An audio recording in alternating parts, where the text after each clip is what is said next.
All right, this is Grace Shea, and I'm Maggie Chow of Langston Boulevard Alliance. We are working on our People and Places interview that's conducted by Langston Boulevard Alliance, funded in part by Arlington County. Grace, are you okay if we record this and send it into the Arlington National Archives? Yes, of course. Great. And today's date is December 2nd. We're here at Lebanese Taverna. And again, I'm Maggie Chow, and you're? Grace Shea. Great. Now, Grace, you've given us your full name. Can you give us your title and tell us a little bit about yourself? Sure. I am the youngest family member of the Najm family that owns and operates the Lebanese Taverna.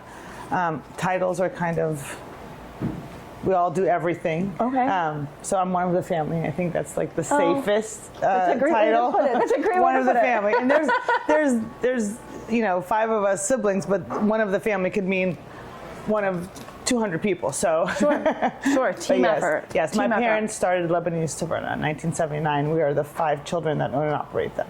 Great. Can you tell us a little bit about where you grew up? Sure. Well, we immigrated from Lebanon in 1976. I was only a year and a half old, and we came directly to Arlington. And we've been here since.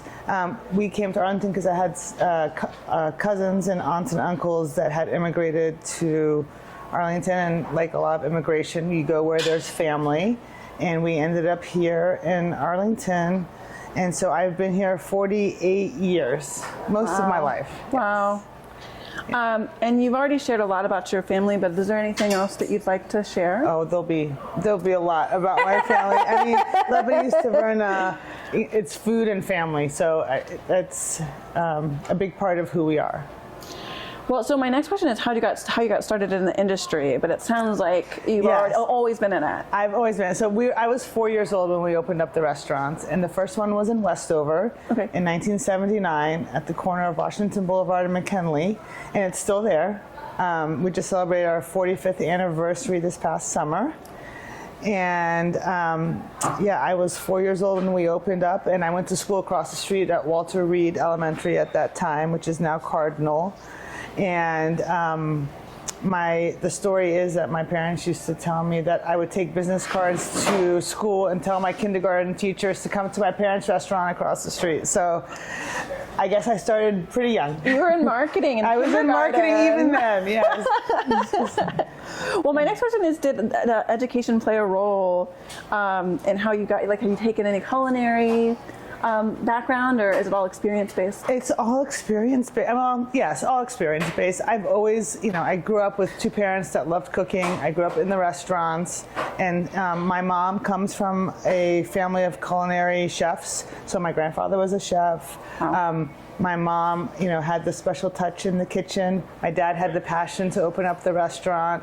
And so I just grew up with food all around, and then it became my own personal thing. And I loved Martha Stewart growing up.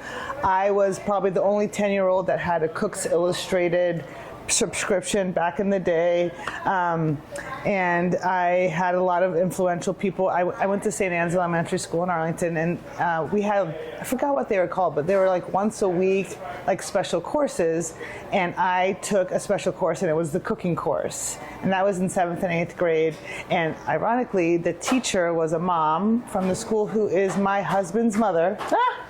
So I met my husband at St. Anne's when we were in elementary school, and she was my cooking guru. So I've had lots of influence of food from family, from friends, from the restaurants, and I never took any professional courses. I went to George Mason University and got my degree in diplomacy there, which my dad always used to call me Ambassador Grace. And I think it actually translates really well into the restaurant business because we are ambassadors. We're ambassadors to Lebanon, to the food. And when people come into our restaurants, there's a little bit of, conflict handling and a little bit of, relationship management. It is a little country. Yeah. And I do feel like the ambassador. So yeah, worked out well. Have you had any other jobs at other places or in other industries? I have not. None of us have. Okay. Yeah. I think my brother tells the story that once he graduated from George Mason, his degree was in business, and he went to work for Merrill Lynch or one of the finance people, companies, and he had like 1 week of cold calling people, and he's like, nope. And then he went to the restaurant, and actually he was the one who kind of expanded all the restaurants. So he took what he learned in business school at George Mason, and we opened up our second restaurant in DC shortly after that. Wow, that's amazing. So yes, no one else has done anything else really. We just all use our personal strengths and apply them to the restaurant business. It's amazing. Switching a little bit gears over to the business, what are you guys known for? Authentic Lebanese food. It's amazing, 45 years ago, no one knew what hummus was. Wow, yeah. Right? I mean, it was, so I definitely think I like to take some credit for the Mediterranean food craze, maybe not in the world or the country, but definitely in this part of the neighborhood, and definitely in Arlington. When we first opened, it was a pizza and sub shop, and my family would be eating our dinner, kebabs and hummus, and the customers would come in and they're like, we don't want a pepperoni pizza, we want what you're eating. And so within a year or two, the menu got fully changed to Lebanese food. And then for the first 20 years, you could come into the restaurant and order a pepperoni pizza and also order, lamb kebabs or whatever the menu. And it actually was one of not a selling point almost, because the parents could come and bring their kids, and the kids could have pepperoni pizza and not have to be adventurous. Sure. And the parents could still enjoy a nice meal with wine. And so it was kind of the beginning of that family atmosphere that I think we've created. Yeah, that's amazing. Yeah. What's a typical day at the shop look like for you? Yeah, so we're here at the market, and the market is our mini market, grocery store, cooking classes, and it's also where we have our offices downstairs. We spend a lot of time together.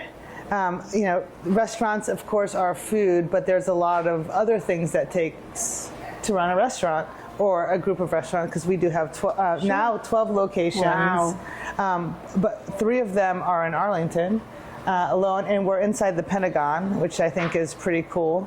So we spend a good amount of time in the office doing what we do, planning, and then we try to go in the afternoons and evenings to the locations and visit the restaurants. We test the food.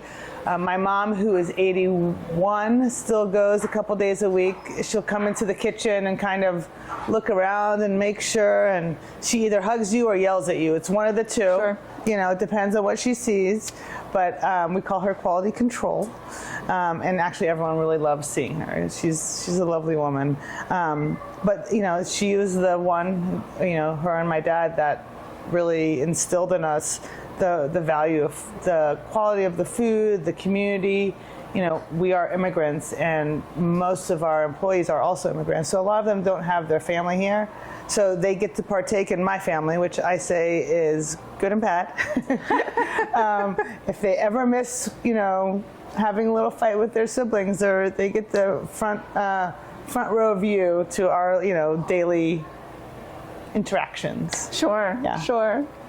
And then you talked a little bit about your clientele. Is there anything else you want to share about the folks, your regulars? Yeah, I mean, this is where Arlington's such a special place to us. When we came, I told you I might cry. When we first came here, so many people in the community, were our cheerleaders. Yeah, and they, helped me with my homework because my parents didn't speak English, and So like a true family-based community. yes, yeah, they really did, and they always wanted us to succeed. Sure.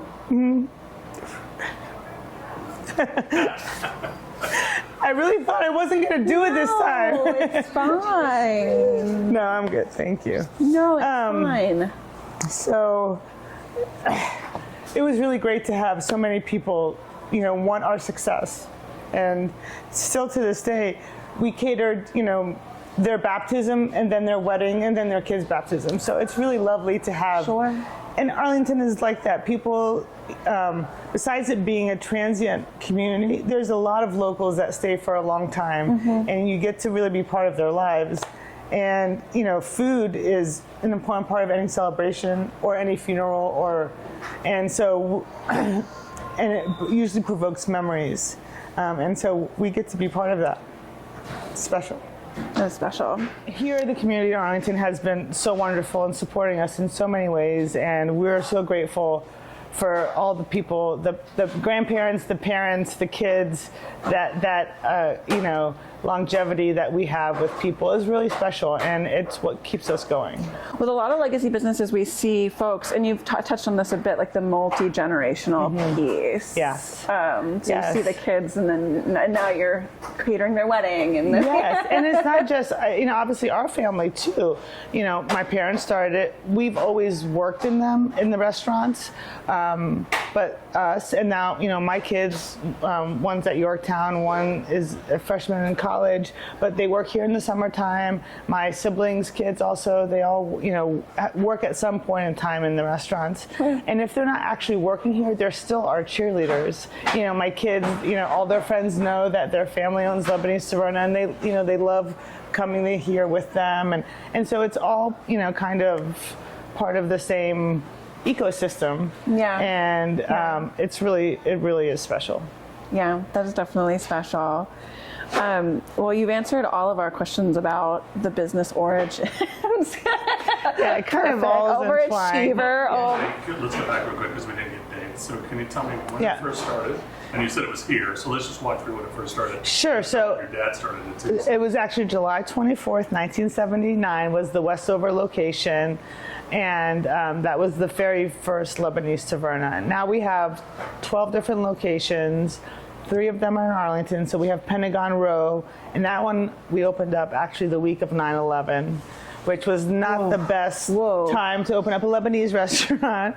But I was actually driving to the restaurant. I was on GW Parkway when it happened, doing interviews, hiring people for that location. So, but that's actually a great example. We're Lebanese and we're from the Middle East, and people over the years didn't know a lot about that part of the world, and it's been great for us to be ambassadors. And people would say, "Oh, has your business gotten worse? When there's a conflict in the Middle East or something." And generally, our customers come out to support us more. In August 4th of 2020, there was the big explosion in Lebanon. This might be another time where I cry. And it was COVID and it was crazy, and there was this big explosion that happened in Lebanon. It was heard all over the world. And we started a fundraising campaign and raised over $100,000 Oh my. from our customers, friends, and family. And it's just to say that we have a great community. Yeah. That's incredible. I'm going to stop there before I keep going. Yes. So, yeah. And then we have obviously the market here in Arlington, in this location, that was 1991, this location. So this one's been, we have several legacy businesses in Arlington. It's not just the first one. This one's been 33 years. Yeah.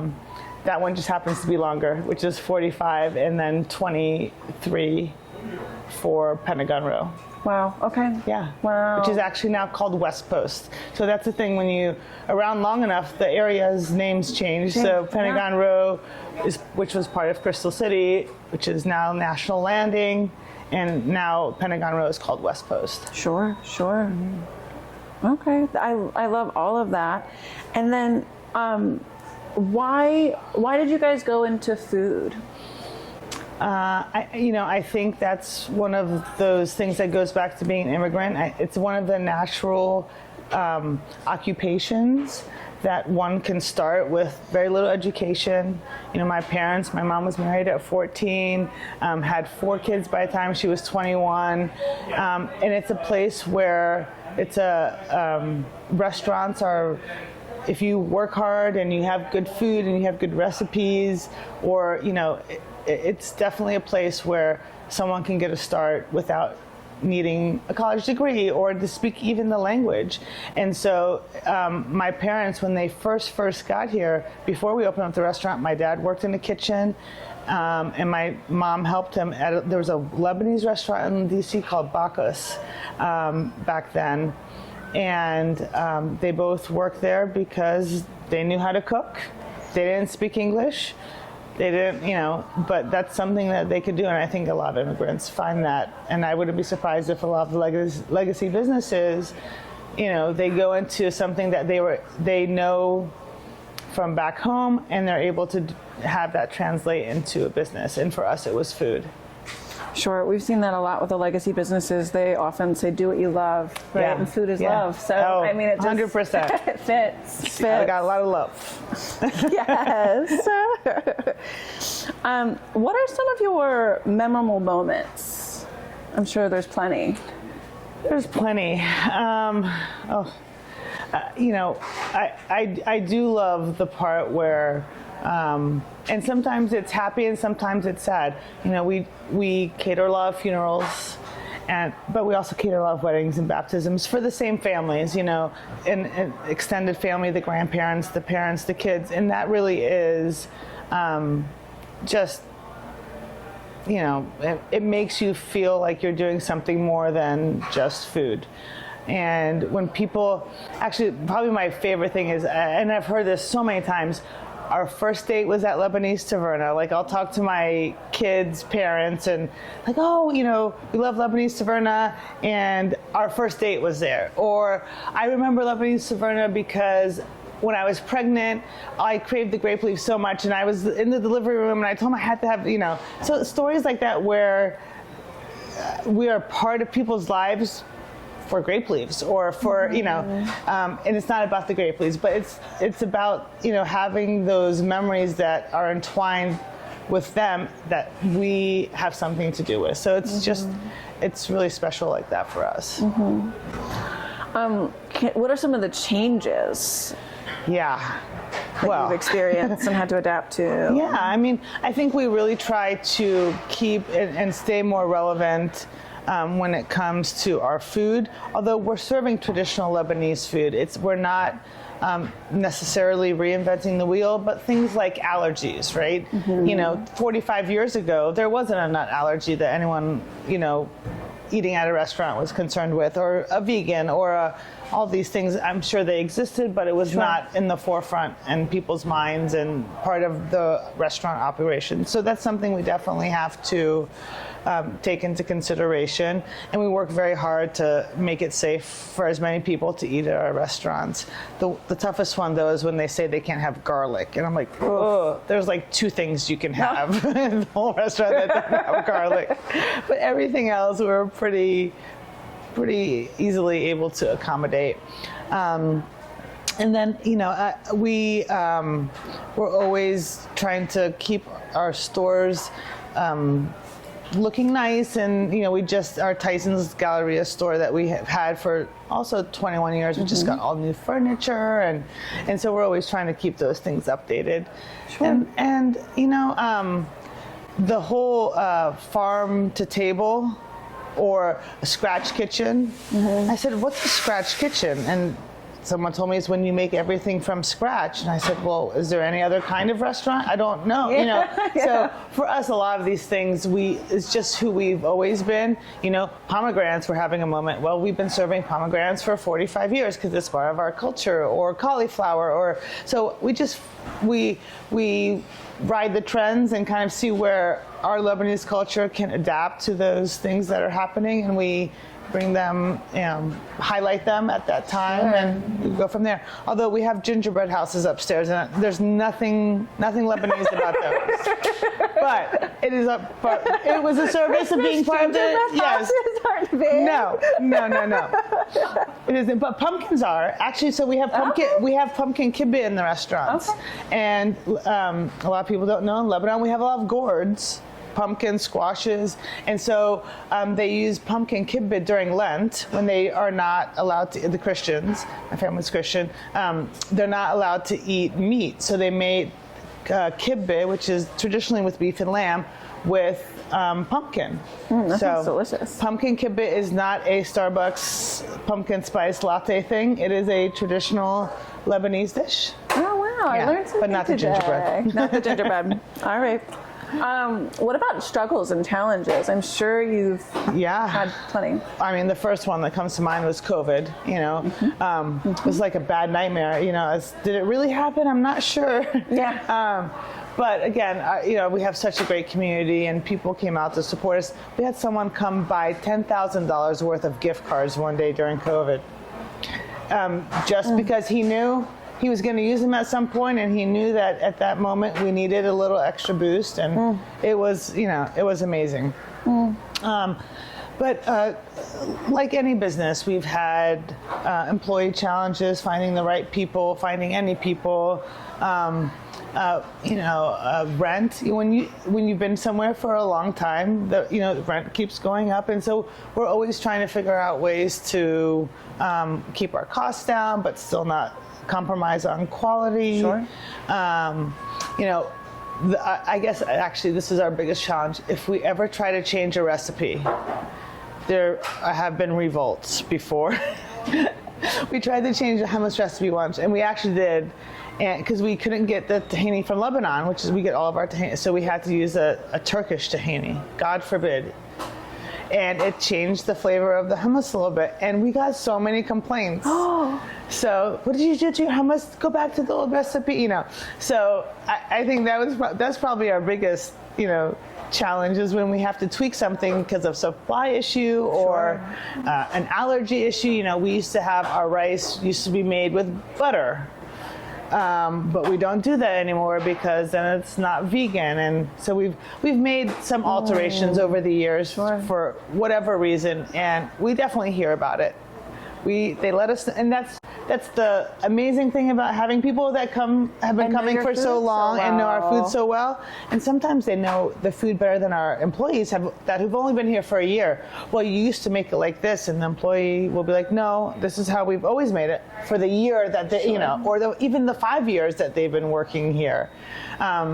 But that customer's been coming for 10 plus years. So like, well, you used to do it like this. So that's definitely, but actually that brings up something we haven't touched on, our employees. We have employees, especially here in Arlington, 20, 25, 30 years.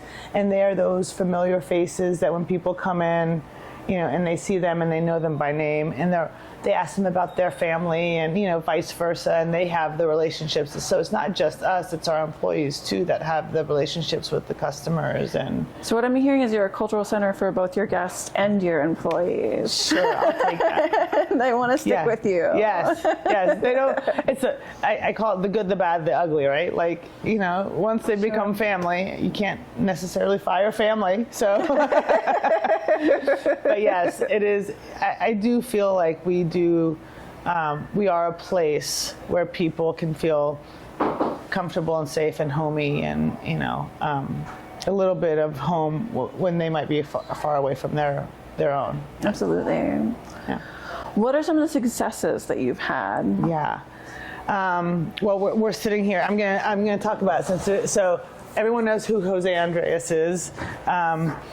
He has World Central Kitchen. Sure. And when he opened up Zaytinya 25 years ago, he came to Lebanese Taverna and my brother Danny and asked us to help him with all the Lebanese recipes for Zaytinya. So we were partners with him with Zaytinya. We've known him for a long time, and we have about 6 recipes here in the Zaytinya cookbook. Wow. Most importantly is the hummus one, and this is my dad with Jose in Lebanon here. That's my dad, my brother, and that's Jose. And that's the hummus recipe is from our family. Grace, could you take a picture of the camera? Sure, yes. So this is the hummus recipe for the Zaytinya cookbook.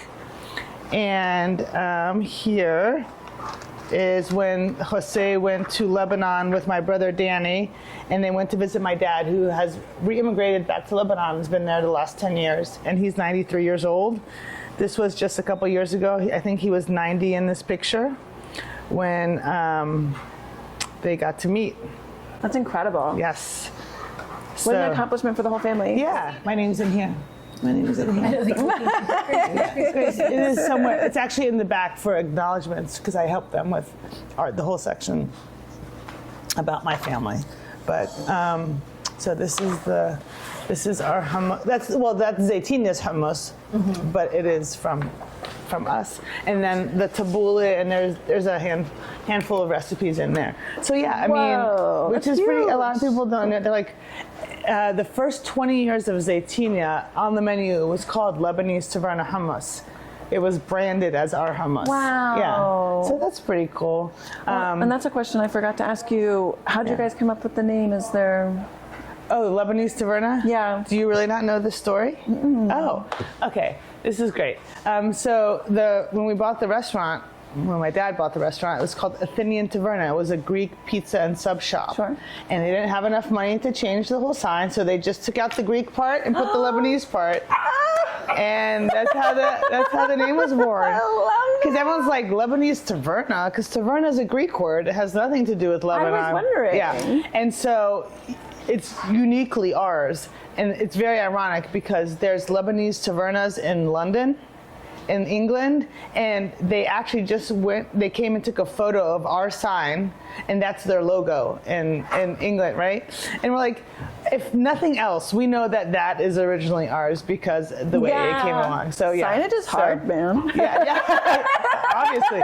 Names. Especially I'm like, they're like, are you gonna go after them? I'm like, I know, it's in London. I mean, and they have 2 locations, so they're doing great. So that's great. I'm sure some people think it's from us, but yeah. So Lebanese Taverna, and our logo is the cedar tree of Lebanon, which is very much a point of pride for my father. That we're called Lebanese Taverna. We're not Mediterranean Grill. We're not, Alibaba, whatever, generic.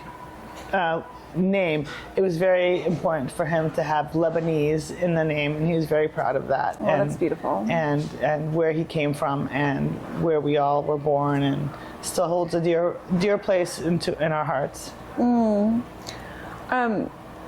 this is another one. I'm sure you've got so many, but could you tell us some of the significant lessons that you've learned over all these years? Yeah. Well, I think the biggest one is that the restaurant business is not just about food. It is about what you do every day. And like anything, you come in, you work hard, you give it your best. You do what's best for the people around you, and it will come back to you.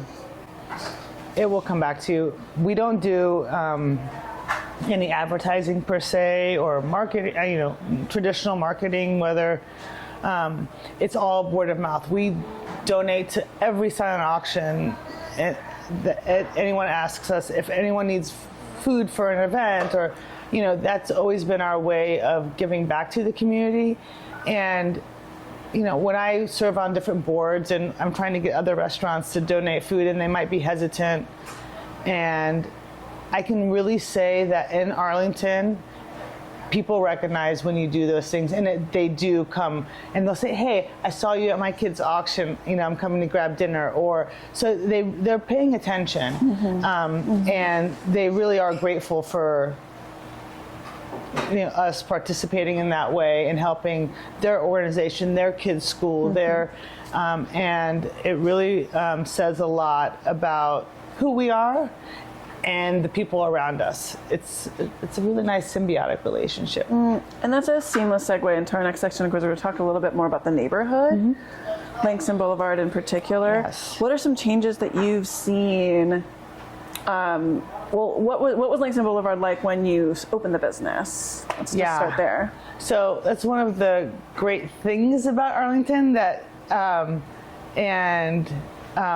that they really try to hold on and preserve what's there. So it hasn't changed that, we've had Lee Heights Shopping Center. Sure. And for the most part, not a lot of change in that store. If you don't know, Randolph used to be Heidelberg. That's where Heidelberg's original location was. There's a couple of places that were there that were great. There was a little French restaurant, like a quick serve French restaurant, that was amazing. There was Piccadilly, which is where Cafe Colleen was. which was a great little deli. But overall, there, Crispin Juicy's been there forever. There's not a lot of change, but there's always advancement, and that's what I love about Arlington is that they try to preserve what they have and then make it better. Sure. And I think that's what we're trying to do here on Langston Boulevard is, make sure that the legacy businesses, the small businesses can stay part of Arlington and the community, but make it better. Sure. And I think we're well on our way to that end. Sure. No, that's beautiful. Do you know, have you talked to your parents about why they chose this neighborhood when you were one, but. With Westover, so we live there, okay. Right? So we live 2 blocks away. We lived right off of Lexington, and I went to school right across the street, and, that's where they went and got their grocery. It was part of their daily, shopping, and so when they saw the for lease sign in this, in the window, so it was all very organic. Sure. Very, very organic for them. And just for the record, we were there before Lost Dog. They came after us. Okay. So I feel like we're trendsetters. Okay. They come and followed us. Sure. And then the Italian store came. Really, you have the Arlington trifecta in Westover. You have Lebanese Taverna, Italian store, and Lost Dog. Although Italian store is the new kid on the block in our hood, but Sure. we welcome them with open arms. So the original, the OG restaurant location was because it was your neighborhood. It was our neighborhood. Really. That's where we lived. Yes. And then what was the next? The next one was DC. Okay. So the first 3 were the first one was the first one, and then 10 years later, 11 years later, we opened up DC in 1990, and then here in 1991. So those 2 were very close to each other. How did you choose those locations? Yeah, As you expanded. Actually, one of our customers was a commercial real estate guy. No kidding. And he's still our commercial real estate guy. Shout out to Steve Combs, because I don't know why, if he lived in Arlington at the time, but he was a regular at the restaurant, and he said to my brother Danny, hey, if you ever need another location, let me know. Great. And my husband, I met in the restaurants. I was 4 and he was 2 because he's a couple years, and his parents were bringing him to the restaurant, and then we went to elementary school together. Well, your mother-in-law taught you to cook. And my mother-in-law, was, she was my version of Martha Stewart back then, and so again, the restaurant's just one of those places where you find what you need. I love that. And then. I guess you kind of already shared, not many things have changed because things are pretty consistent in Arlington. Yeah. The thing about Arlington is that they're always changing, right? But at the same time, they're changing with the times and they're always trying to make things better, whether it be the county or the civic associations or the people that live here. The Arlington way is a thing, and sometimes people hate it, and sometimes people love it because there's a lot of input. But I think that's what makes us so great, right? That there's a lot of input. And the things that are growing here, whether it be the bike lanes or the public transportation or things like Columbia Pike, and I think it's always for the betterment of the community. It's not always easy. Arlington with the metro, say, this community was so planned around the metro, which was far ahead of our time, but it's paid off, and it's paid off in big ways. Sure. To this day. And so whatever they're working on now, it may not be the easiest or the best thing necessarily right now, but I know it will continue to be built on and grow, and for our future generations, that's what makes it so great. What about things like the tech boom in DC? I'm sure that would change your clientele, and then also even operationally, I'm sure your technology changed. Yes, definitely. Technology was kind of thrust a little bit quicker during COVID when imagine online ordering wasn't a thing before COVID. Sure. It was Some people had it. Wasn't a big, it was not a huge part of the restaurant industry or necessarily any industry or the bakery or any food industry, and now it's like an integral part. Sure. Because you didn't have people answering phones, you didn't have people that wanted to come in and place the order. So this big online boom has changed the way we do business. Delivery, DoorDash, Uber Eats. Another great Arlington thing is we actually used to be part of something called Dr. Delivery, which was an OG Arlington business that used to deliver from restaurants that didn't deliver. Sure. And they were, whoever you are from Dr. Delivery, wherever you are, if only you could have gotten Uber Eats or DoorDash. They had something. You were onto something. They were onto something. And look how big they are. And this is a PSA. If you are a community member, always order from the restaurant and not from DoorDash or Uber Eats if you can, because they do take a good portion of that. Sure. Of your revenue. So whenever you order from their website, same with Open Table. If you make a reservation from Open Table, it costs the restaurant 4 times more than if you make a reservation from the restaurant's website. Oh, because wow. we, the restaurant, pay for all those things. We pay for every reservation, every person in the reservation on Open Table. We, the DoorDash and Uber Eats and all those things, we pay 20 to 30% of your bill we give to them. So all these things have definitely made it challenging operating, a business, specifically a restaurant, where you're having to pay for so many things you didn't pay for before. Sure. Yeah. Sure. What about the renaming of Langston? I was on the committee. Yeah. We tried to get you in those interviews. You were too busy. Oh yeah, I know. Sorry. That was really a fun. Unfortunately, it had to be all done over Zoom because it was COVID. Sure. So that made it a little, less. I could imagine all of us around the table doing it would have been a little more heated. Being on mute and it was. Fine, but it was different than if it was live. Sure. But I do have a screenshot of when we finally decided on it, and all the people that it was a great moment, and it was interesting to see the iterations that we went through, and some of the names that we had chosen, and how some of there was a name that we chose, and the family of those people did not want their name for the street, which was, I was surprised how they wouldn't want to be honored in that way, but they didn't, and that's fine. And so it was definitely learning a lot, and we learned a lot about Arlington because we wanted to have some significance to our community. And I learned a lot of history and a lot of people that have made Arlington great. Yeah. It's special. I still slip up every once in a while, though. 48 years, it's Sure. Sure. try not to. And my kids always correct me, don't worry. Mom, Langston, I know, yes, I meant to say Langston. I just came out, I'm so sorry. You're on the board. I know, guys. I was part of it. But yes.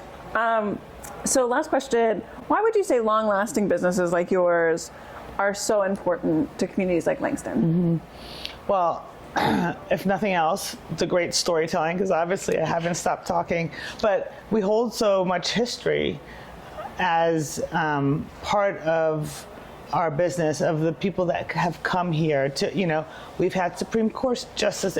All the people that live in Arlington or near Arlington, around Arlington, that are our customers. We're in one place and the Arlington's going by, but we're still here. And so we see so many of those changes and memories and the history that are embedded in the community. We get to see firsthand. And, it's, if nothing else, the value that people coming into our stores, it's like if these walls could talk, right? It's just so many, the good and the bad and the challenging times, and 9/11 comes to mind, where it was heart-wrenching for everyone here. And we closed that day, and it was like one of the only, I remember like, I was like, everyone go home. And it was a day like we've never had before. And then the days after, and people coming in, and you're there for each other, and being part of that history and those memories is invaluable, and will never die. I love that. This one isn't on here, so forgive me, but I was just curious because I want to hear. I did not see the list, don't worry. Because I want to hear, what would you say to a young person who's starting their business or a restaurant of their own? What advice would you give them as somebody that's been in the business successfully for so long? Yeah. So one of the things I love to do is help other businesses, and kind of, up here in the market, you'll see a lot of like little products that are not mainstream, or they're made by local artisans, or they're made by local, food purveyors. But I think the most important thing is it goes back to community. You have to get the people around you on board. You have to get your friends, your family, your neighbors. If you have that cheerleading squad, what can't you do? I love that. Yeah. I knew you were going to have a good answer for that one. Before we go, I wanted to get, because I'm guessing your brothers and sisters will be pissed at their names. Oh, yeah. So before we go, since it's going to the archive, could you give And us maybe all, use that for social. We'll use this little. Could you give us all their names? Start with your mom and dad. Yeah, And yeah. Is your mom still here? Or did she get back to? No, she's here. She's here. Yeah, she's so here. Tell us about them. Yeah. Give us their names, and then all your brothers and sisters, and maybe where they were. Yes, yeah. So I'm the youngest of 5. I have 3 brothers and a sister, so 3 boys and 2 girls. All the boys are D's, Dory, Danny, David, and all the girls are G's, Gladys and Grace. And it's funny because everyone's like, you don't have strange names. Well, in Lebanon, even though we were all born there and never lived here before, we came, we're Christian, so we all have Davids from the Bible. And, Grace, I think my mom liked Grace Kelly, or, I don't know why, but they're all very, because Abinajam, my maiden last name, is not, and it has a hyphen, and it has 7 letters, and the amount of confusion it has caused my whole life. I was so happy to marry Kevin Shea with 4 letters, no hyphens. Drop the O in the ocean. But people still mess that up, and they say Shia. I'm like, really? Really? So there's the 5 of us, my mom, Marie, and Tanya Abinajam, who my dad lives in Lebanon now. He went back about 10 years ago, and my mom still lives here. He wanted her to go back, but she wouldn't leave the children. So she is the best grandmother ever. And she's always worrying about us and what's going on and why is this happening and what did you do here? And yes, Mom, like there's always something that she's worrying about, because that's what she does. It's it's her job. It's her full-time job. My siblings and I, we work together a lot, and considering how much we work together, we really get along pretty well. And we all take our passions and apply them to the restaurant business. I have always been in student government, and I studied diplomacy. I've kind of always been that kind of organizational leader, marketing, communications type person. My brother Danny studied business, and so he applied his education to growing the business. My sister Gladys was a graphic artist, and so we do all of our own menus and in-house. Wow. She designs them, we print them here. My brother David is the finance. He does all the numbers, the bookkeeping. That's kind of his niche. And my brother Dory, we always call him customer relations. So he's the personality. That's great. So. Do they run individual spots, or how do No. you run? How do you Yeah, so we all own and operate all of them, and we all do what we do for all the locations. So all locations have their own managers and staff, and then we do all the back of the house for all the restaurants. We are less and less in the front of the house over the last years as we've had our own kids, Sure. you know, so. Who does the cooking classes? I run them, I organize them, and then we have one of our chefs do the cooking classes. So none of us. So it is nice when we are in one of the restaurants and we get to see customers. I mean, here at the market, this is like the headquarters, and we're here the most. And so I'll say, if I need to get something done, I can't go upstairs because I see all my neighbors. I live right around the street. So I see all my friends, all my neighbors, my kids' friends, or old customers. But also at the same time, when I need a little break, I'll go upstairs, and within 5 minutes, I'll see someone I You're know. swarmed. It's great. I love it. Except if I have to actually get some work done. But so we all do what we do for all the locations. Great. Yeah. Well, is there anything that we've missed or that you want to share or you think we should know? I think we got it all. I mean, I just feel very lucky to be here doing what we do, and the restaurant business is not easy. I mean, I think it's like one of the known facts about the restaurants, but I do feel we do it as best as we can, and you gotta love it, and it keeps you going, and I hope we keep going for a long time. We do too. Thank you. Thanks, Grace. Yay. Thank you very much.